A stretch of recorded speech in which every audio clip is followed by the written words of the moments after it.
today's interview, I want to remind you of a helpful lesson from last week's interview with Bridget Williams, a Texas criminal and injury lawyer who's generating 6 to 8 leads a month from only 4,000 Instagram followers. In case you missed it, Bridget has automated her updates with clients. Every 2 weeks, a check-in goes out to all her clients. Because it includes a photo of her at the bottom of the communication, clients think she's personally sent it. Brilliant, right? This automated directly addresses the common client complaint about lack of communication from their attorneys. I encourage you to test the automation at your firm. Okay, turning to today's session, my interview is with a fast-growing Miami injury solo who launched his firm in the middle of COVID. He's now opening 25 to 35 new case files every month from one, screened Google local service ads, but two, the medical source referrals and direct client leads from his 4,800 follower Instagram page. Let's get to it.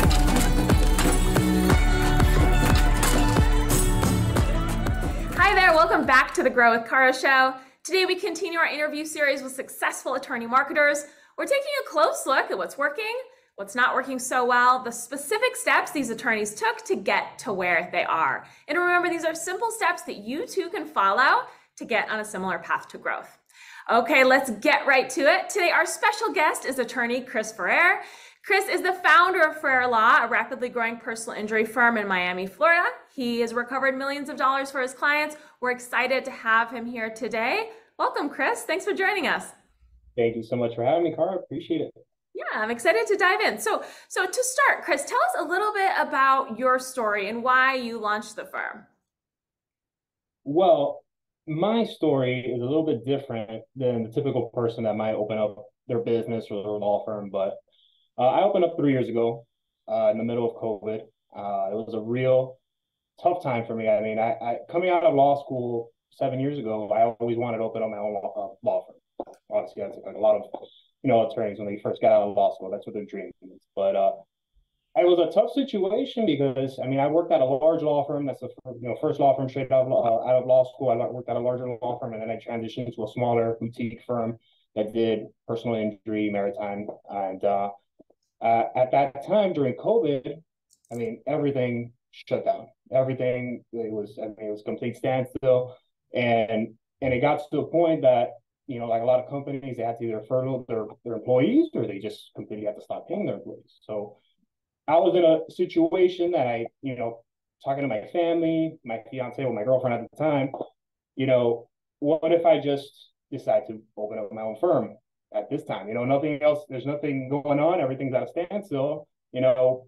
What if I just decide to open up things now? And having that conversation with my family, they told me, it's like, if you don't do it now, it's going to be a lot tougher later on in life. Right. And I went out on my own with 8 clients that I had in my previous firm, and then just went out on my own, and I was literally living in my parents' house. And I just, from that moment on, there was nothing going on with the world, and I just started recording videos and doing that literally on a daily basis. Wow. And from there, things weren't moving still, getting towards the end of COVID, but that constant marketing through social media, constant, nothing, the videos weren't anything special, just very informative videos. And, once things started getting back to normal again, I started getting more and more clients, and went from 8 clients to hundreds 3 years later. So. Wow. Yeah, that's a great story. And man, it certainly takes guts to go out on your own at any time, never mind in the middle of a pandemic. So that's a great story. We'll definitely get into the social media stuff because you're doing some really great things on social. But tell us a little bit about the types of cases that you're primarily handling now. Give us an idea of case volume. Case volume wise, we're about 80% auto accidents, maybe 25% premises liability, slip and falls, homeowners claims, as well as tickets, traffic tickets. And about how many open case files do you have on average? On average, you're saying intake wise monthly, or yeah, about 25 to 35 months. 25 to 35 new cases open a month. Okay, nice. What about, how big is your team? How many support staff? How many attorneys and how many support staff? I'm the only attorney, and the support staff, we're small. I have a couple legal assistants and remote virtual assistants and things like that. And then we have our answering service that, handles intakes throughout, after hours, weekends, things like that. So, Yeah, that's great. Yeah, operating super lean. That's smart. At what percentage pace is your firm currently growing? percentage pace yearly, about 4 times, Nice, yearly. nice. Yeah, that's great. That's I pretty. mean, in the beginning, that's kind of what you really want. Yeah. Obviously, I mean, Yep. 8, where we're at Yeah, now. sure. So let's talk about what's really fueling that growth. How are you marketing the firm? How are clients finding you at this point? Well, my best form of marketing, well, social media is a big part of it. I started doing a little bit more Google leads, Google Screens ads actually, and Mm, that's actually worked very well for me. My South Florida is very competitive. I mean, with as far as personal reviews. I mean, I'm still yeah. small fish in the pot there, but it's just we got into Google ads this past year, and that has been really consistent for us as well. They're very good because if it's not a qualified lead, if it's something maybe we don't handle, we don't have to pay for that.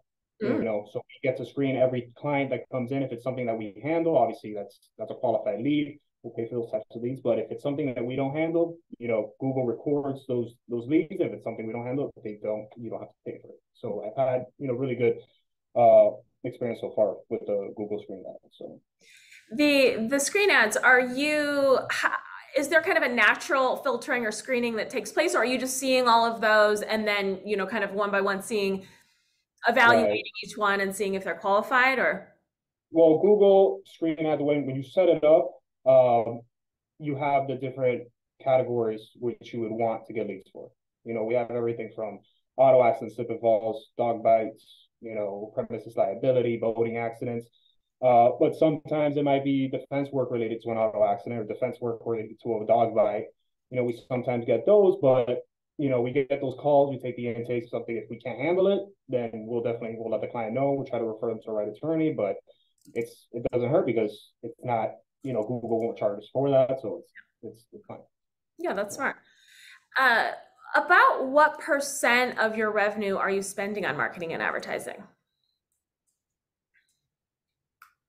I'd say about 15%, 15 to 20%, honestly. Yeah, yeah, and most of that is going toward Google Ads, it sounds like, right? Google, as well as we have my team now on the marketing side as well. I guess that is part of my team. They're not full time in my office, but I do have a marketing team that does help me out with the videos now. We decided to improve that aspect. The quality of the videos. It's still kind of the same type of videos, but yeah, that's a pretty good percentage of it as well. Yep, yep. So you mentioned about 25 to 30 new clients per month. About what percentage are coming from Google, online versus referrals versus social media? Give us an idea of that mix. Right. So social media, unless the client directly, we ask every new intake client we get, we ask them, how'd you hear of us? A lot of them do say, I saw your videos on Instagram. Others, maybe it was, recommended from different medical providers that, we might work with. But, the biggest thing with social media marketing, it's not even so much, with personal injury, it's kind of emergency services. So it's constant, keeping everybody in your mind, as first come first, because it's something that nobody expects to get into an auto accident. You get me? So we need to come up first in their mind if they're getting into that type of situation. So with social media, what's really helped out is that when you're consistent with it, it's not only with potential clients, but maybe there's medical providers, people that know us to follow us on social media as well, and they get somebody that walks in through their door that's not represented. They see a video I just posted maybe 5 minutes ago, and then they refer us, a new client. Yep. That's we've got a lot of that, since the beginning. So it sort of sounds like social media is kind of boosting up all of your marketing efforts and not always easy to tie that direct ROI back to, right. X number of, directly generated social media leads, each Right. month, but it's more of a, kind of a branding play, kind of boosting all of the other. Is that Right. accurate? Yeah. Right. So let's talk about social media. You're at Miami Injury Attorney. That's a solid social handle, by the way, at Miami Injury Attorney. You're on Instagram, you're on TikTok. Tell us a little bit more about your start on social media. What platform did you start on? How did it all begin? It was Instagram and Facebook. TikTok was later on. I wasn't very comfortable actually in the beginning because I guess with TikTok, I just saw I didn't think it was gonna get a good return, I guess, because everybody's on TikTok. They're looking for entertainment, you know. Yeah. But we switched. I went from, straight informative videos in the beginning because again, I mean, everybody in the beginning is uncomfortable. I mean, I feel I was super uncomfortable, doing the videos. So, and especially it was a tough transition going from normal informative videos to more entertaining, entertaining slash informative. Mhm. So when we started seeing videos that might possibly work with TikTok, I started posting a little bit more on TikTok, and then obviously you can use that on Facebook and LinkedIn and all How did you get over kind of the initial uncomfortable or the initial trepidation being on camera? Because a lot of attorneys I talk to, that's exactly what they say too. It's like I can speak all day long in court or to my clients, but when the camera turns on, it's not the same. So how did you kind of get over that? getting a client, Mm. getting that first client call, and like, oh, they saw your video on social media. I'm like, wow, I felt like 2 weeks doing videos every day, and then you get that one first call, and they saw that video, like, okay, that was worth the work of doing the videos, and then that fear, just you get more and more comfortable with practice, and that's it, Yeah, and just doing it, right? Yeah, yeah, just doing it, yeah, being repetitive with it, and I guess the best thing is to just continue doing it. It doesn't matter. It better done than perfect. yeah, yeah. I I'm think so. sitting there takes over and over again, and then now we're getting them done in a short period of time. 45 minutes, we'll do 5, 10 videos. So Oh, nice, nice, nice. So you're shooting in batches, it sounds like? yeah, Yeah, typically once a month once a type of month. thing. So once a month, you shoot 10 in a batch, or tell us about the specifics there. Yeah, at least 10. If it's something that, if something comes up, topic in the news or something like that, and it's relevant right now, like I'll just do a less, a video that's less, it's just less, I guess, not best quality, but I could do a video talking about that. I Right. don't have to have my marketing team on me to just do that good quality video right then and there. If it's something that's like relevant right now, it's not going to be relevant in a month from now. I got to get on camera to talk about it right away. So things like that, things like happening in the news, and you know. And many of my past guests have said, similarly, that it's those not only that the newsworthy kind of that newsjacking style, like capitalizing on something that's already trending, a topic that people are already talking about, that's a great approach too. But also what you say about it doesn't need to be perfect. It actually, in some cases, is more authentic and more genuine, Right. right? When you are just kind of speaking off the cuff and kind of just going with it that way. So I think that's important. Another important lesson is it doesn't need to be perfect. We're not looking for this high production value. It's actually so much more important about the content and what the value that you're conveying, right? Right.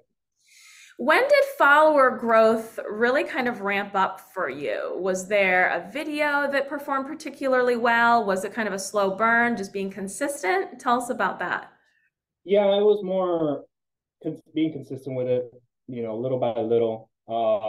We actually, and I'm not really an advocate of doing, I guess, like giveaways or anything like that. I did that once, and it's just like I feel like that's something that yes, you'll see a growth in followers because of that, and then slowly but surely it'll come back down a little bit. But we did in Miami. I mean, Bad Bunny was like a huge deal down here, and he had a concert down here, and I did a giveaway, and then the growth really went up because Hmm. of that giveaway I did. Hmm. Hmm. And I knew it was gonna go back down. I thought it was a fun thing to do at the time, and but you have no idea the amount of leads that I got just because I did a giveaway. Because I was getting calls like, oh, I saw you give away. You're the attorney that was giving away tickets to Bad Bunny, and it was 4 or 5 months later. And those I were mean, legitimate leads. Those were those legitimate leads with legitimate cases. great, great cases. And then Wow. just Wow. getting cost I mean, yes, they weren't cheap, but Yeah. given the fact that we got the leads that we got and we got really good, leads, I mean, it could be luck, but Yeah. something like that. I mean, I haven't done one again. You know, it's just we saw, you know, I do recommend it if it's something like in the area, Sure.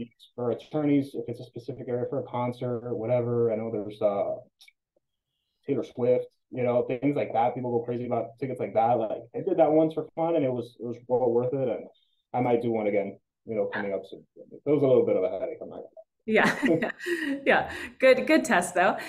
lie. Tell us a little bit more about your current process. Where do you find inspiration for new video topics, and what topics are performing best for you?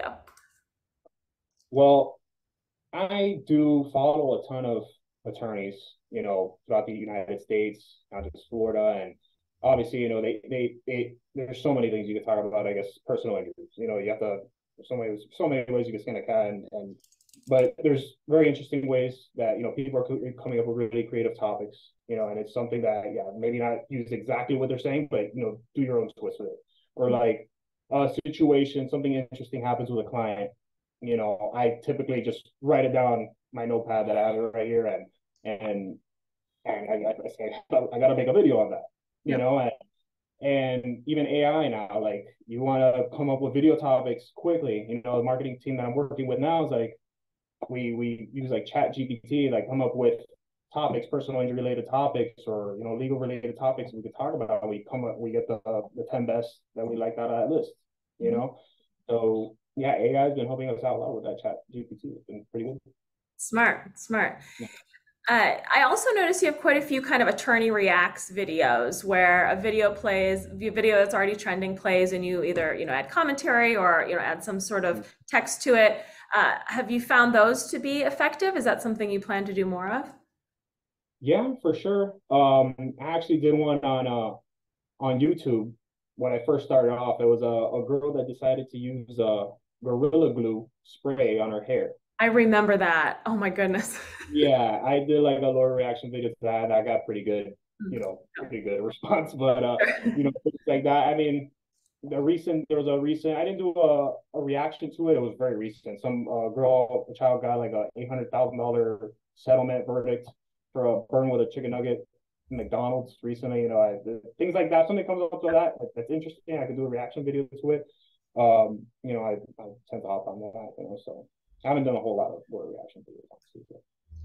I feel like you've really managed to figure out topics that resonate, topics that anyone would find interesting, whether or not they're actively looking for an attorney, right? Like you alluded to earlier, right?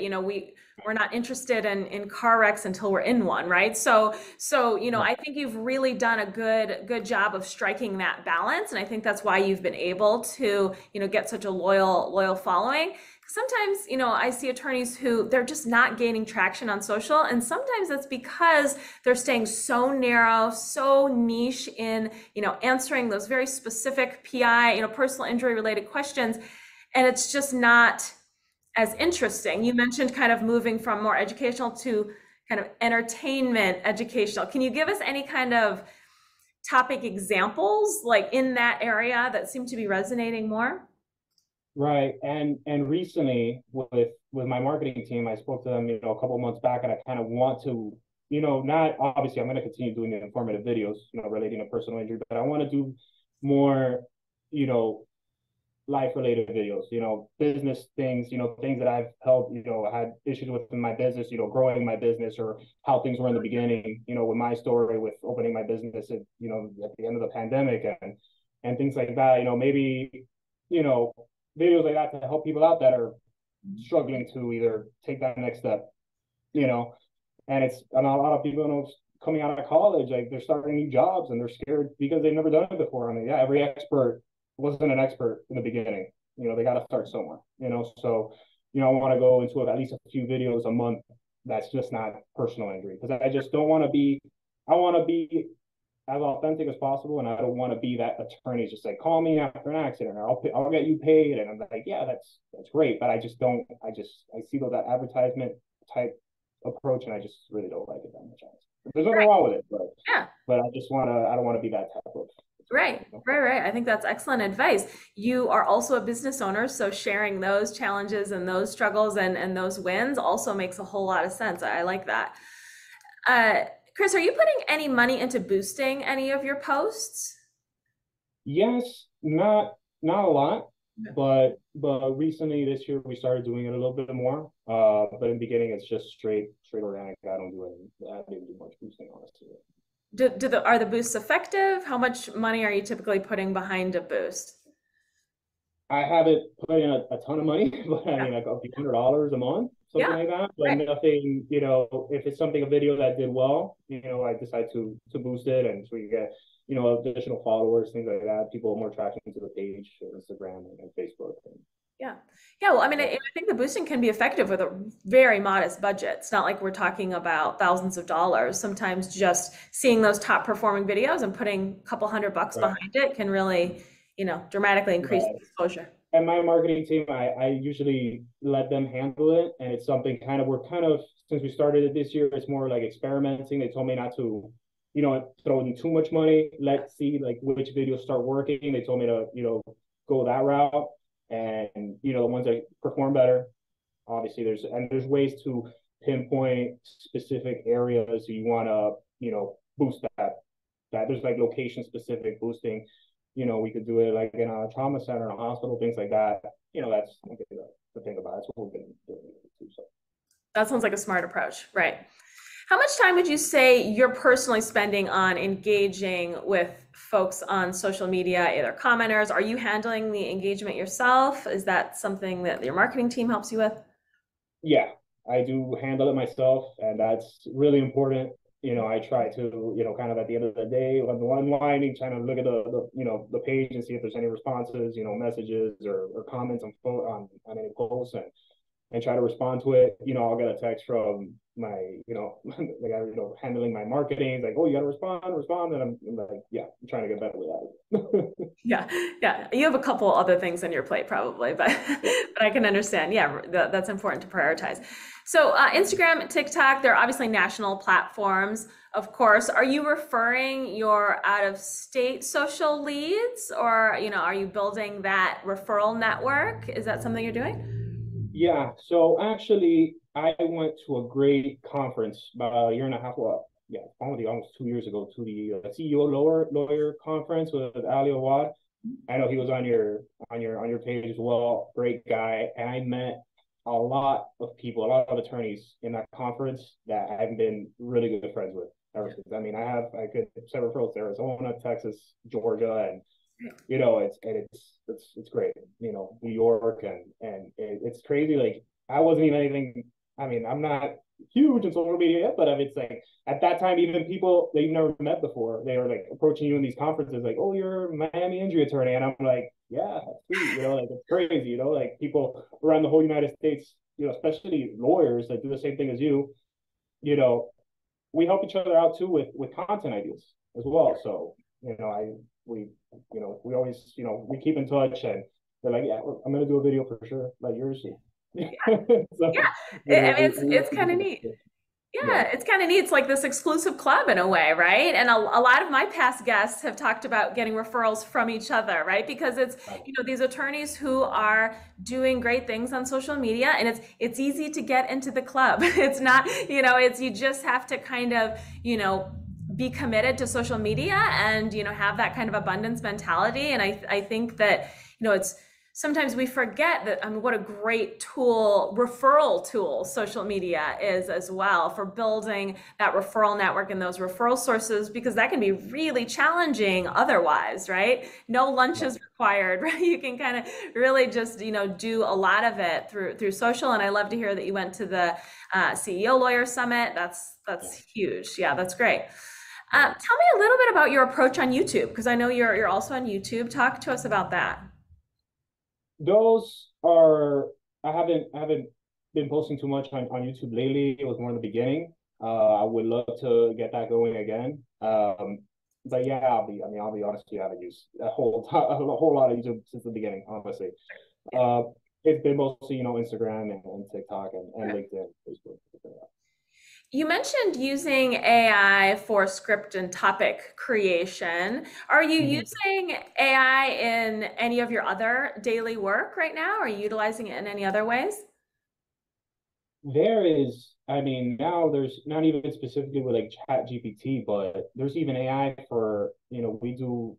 a lot of litigation over here, for discovery work and all that. If you want to get something done, I mean, you still got to look over it, but it cuts the time in half. Yeah. That really does help out. There's legal AI applications now that help out with that. Yeah. And it's definitely something we gotta be on top of, because I mean, keep up with times, because you're gonna get left behind. Yeah. And now with Florida, specifically with personal injury, I don't know if maybe you've heard of it or not, but there was a bill that passed a few months ago that just started litigation. I mean, we just have to flood the court system, because if not, with all the law changes and stuff, that's how we have a ton of cases now in litigation. So, that's helped out a lot with the discovery stuff. It's a lot really time consuming. So Yeah, the efficiencies created are just unbelievable. What tools do you use in your firm that you would recommend? well, for case management software, we use Filevine. I think it's great. Honestly, it looks like a social media platform. Like, it's very simple to use. You could communicate with clients directly to it. It's very easy for them to sign documents, send us documents directly. Yeah, Filevine literally, they can do everything. Even signing documents, things like that. You don't have to use anything through email. It's through text messaging. They can sign documents on their cell phone. And there's older people that don't use email, and they just have their cell phone, and very very simply you just sign it like a cash register at a supermarket. That's how we do for the intake process. It made our intake process a lot way easier. So That's a great recommendation. Yeah. What would you say are your biggest mistakes that you've made in your firm, Chris? Mistakes. I think.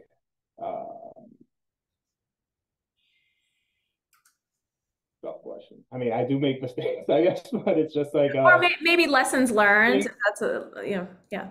Lessons learned. As far as things that I feel like we could improve on. I guess it's just like our communication is great with our clients, but with situations that I'm trying to think of things to improve on. I mean, that's okay. Yeah. I mean, that's good. That's good. Ways to improve. There's always ways to improve. I wish, honestly, I could have even more time to, post more things on social media, be more on top of it. That's where kind of, growing the marketing department over here, so we can, help me out with that and stuff. So yeah, maybe more delegating and more outsourcing, so that you can really focus on the things that only you can do, right? Yeah. So Chris, before we wrap up, I always like to ask, if a lawyer watching only has time to adopt one, maybe two of your tips, what would you recommend? For sure, starting off, I mean, especially in the beginning, since you do have, I mean, at least I did in the beginning because of COVID, you have the time to do it. Invest the time to at least be consistent with posting things on social media, and network, and remember, it's just not only straight leads or organic leads that you're going to get in social media, but it's your networking as well. The people that follow you that could potentially send you leads, specifically with personal injury. The doctors, the orthopedics, the chiropractors. They follow you too, and they get attached clients. And they want to work with you. They're going to send you work. So. Yeah, I mean, social media has really sort of leveled the playing field, right? I mean, even those big firms with the massive advertising budgets, they have just as much success on social media as the solo practitioner, right? So I think that's really the exciting opportunity. It's low or perhaps even no cost, but you of course have to have a strategy behind it. You have to be consistently posting high quality content. Okay, Chris, thank you so much for sharing your experience today. You were super generous with your time and your information. We really appreciate it. Thank you so much. Thank you so much for having me on. Yeah. Some really great takeaways from Chris today, right? Here are the key takeaways that I see. Number one, social media can bring medical source referrals as well as leads. In today's interview, Chris repeatedly mentioned doctors and chiros, those referrals that were triggered by Chris's social videos. I suspect some of those referral relationships were perhaps established offline, but Chris's active social presence helps nurture those relationships and keep him top of mind with the doctors and chiropractors who follow him, of course. Number 2, you don't need 10,000 plus followers to generate clients from Instagram. So many of my guests have large follower counts that, it's easy to get discouraged if you don't, but Chris's experience demonstrates that several thousand followers can be enough to begin really bringing you a helpful flow of new clients. Number 3, local giveaways can lift engagement and lift leads. Chris's Bad Bunny concert giveaway is a clever social promotion technique. All of the responders to a concert offer will be within driving distance of the venue, and concert tickets can have an apparent value that far exceeds their cost. And number 4, consistency and patience are key to social success. You've heard me say it time and time again. You've heard my guests say it in the past over and over. Unlike several of my guests, Chris had no viral videos launching him into the social stratosphere. Outside a temporary lift in followers from that Bad Bunny concert giveaway, Chris's growth to 4,800 Instagram followers has come slowly, has come steadily. I hope my interview with Chris has been helpful. I know it was for me. Next week's interview is with a Florida general practitioner he was actually the very first lawyer to appear on TikTok. And he now has an incredible 2.2 million followers. Once you watch a few of his highly entertaining videos, you'll see why he's so successful. He does everything himself, from topic selection all the way through shooting and editing. It'll be an inspirational one. Can't wait to see you here next week. Have a good one. Keep marketing. Bye-bye.